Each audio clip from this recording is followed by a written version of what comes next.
Today I'm going to try out ChefSteps blender bread. I'll make one with jasmine rice, one with wheat, and one with emmer. Is it going to turn out?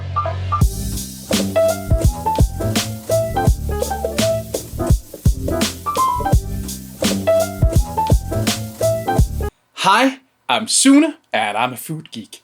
So about a week ago I watched a video on ChefSteps where Grant bakes a blender bread, where he prepares the dough by soaking the rice and then grinding it in the blender with the other ingredients. A short rise and then bake the bread. The resulting bread looked pretty good, and a gluten-free bread without anything else added. He also mentioned that you could use regular grains and many other things, so I decided to try it out. You need a powerful blender. I own the Sage Super Q, which Grant also used in the video.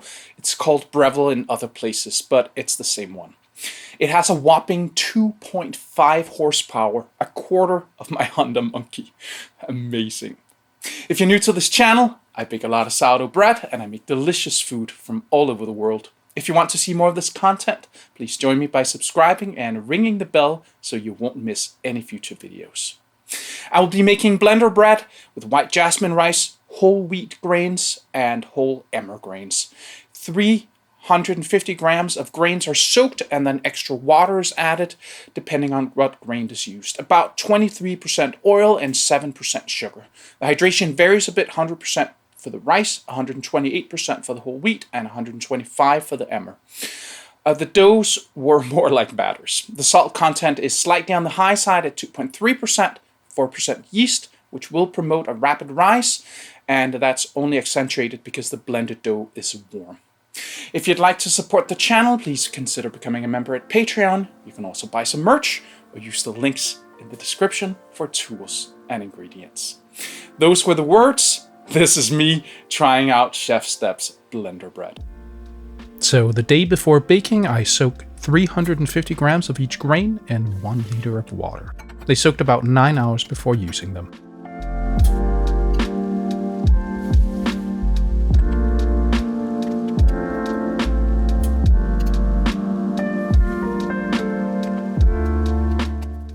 The next day, I start work on the jasmine rice bread. I measured the soaked rice. It had absorbed 119 grams of water. The recipe said to aim for 700 grams, so I added 231 grams of water to the rice. Then I added all of the ingredients to the blender.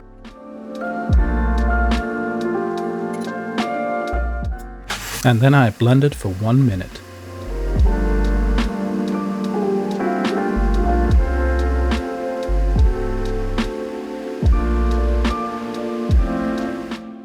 And then I checked the temperature. It's not supposed to go above 41°C, 105°F. It was fine, about 35°C, 95°F. Then I blended for another 30 seconds. Final temperature was 40°C, 104°F, so that was close enough.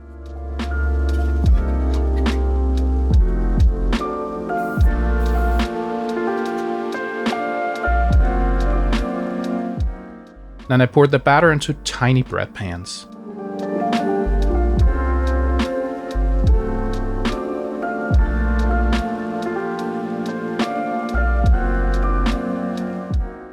I didn't realize at first, but there was more than enough batter for my bread and I had overfilled the pans.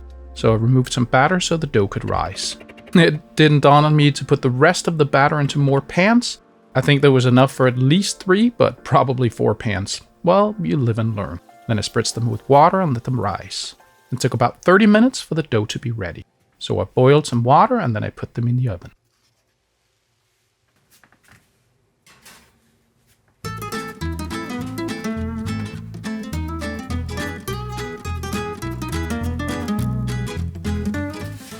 Then I poured boiling water into a pan at the bottom. And then I baked them for 30 minutes.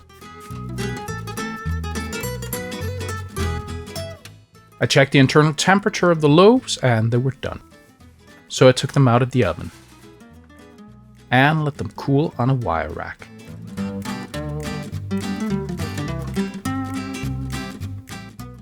Then I proceeded with the wheat bread.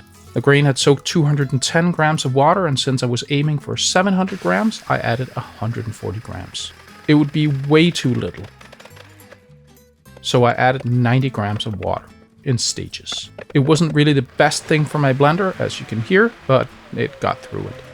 I added the batter to 3 pans, which also could have been 4. I guess I lived, but I didn't learn. I baked it the same way as the first one.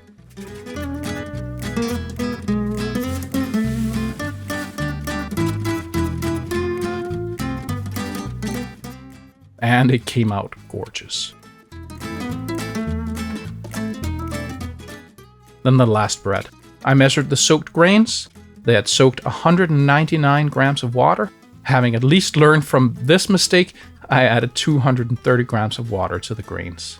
Then I put everything in the blender and blended it for 1 minute and 20 seconds.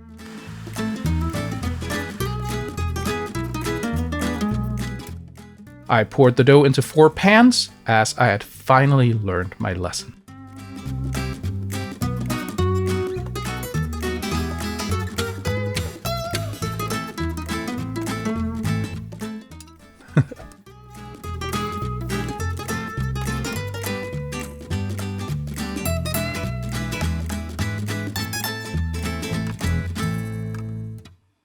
And I baked them exactly like the rest.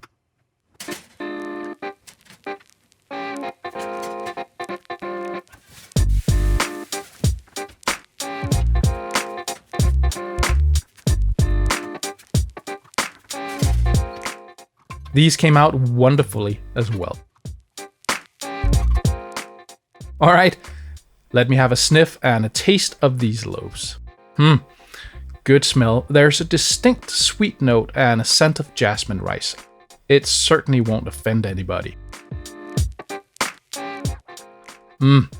That's nice and bready. It also has a sweet note and it smells like real bread. Yum, that smells good. It's not unlike the wheat bread, but it has a more profound, darker smell. I really like it. All right, time for the tasting. Wow, soft texture.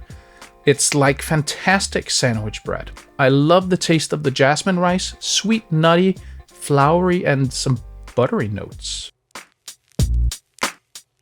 For whole grain bread, this is incredibly soft and tender. It's nutty and full flavored. It's a great taste. This bread is soft too. The taste is intensely weedy and creamy. The blending must have finely milled the grains so that there are no bran pieces that give whole grain that particular quality or lack thereof. Nice. All right, that was fun.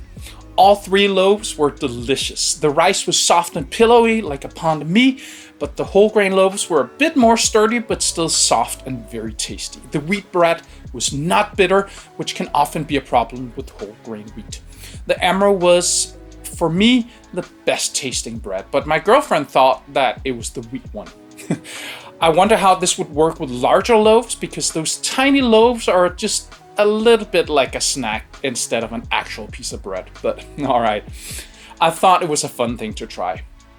Do you think you would try to make blender bread? Let me know in the comments. I hope you learned something today. See you next time.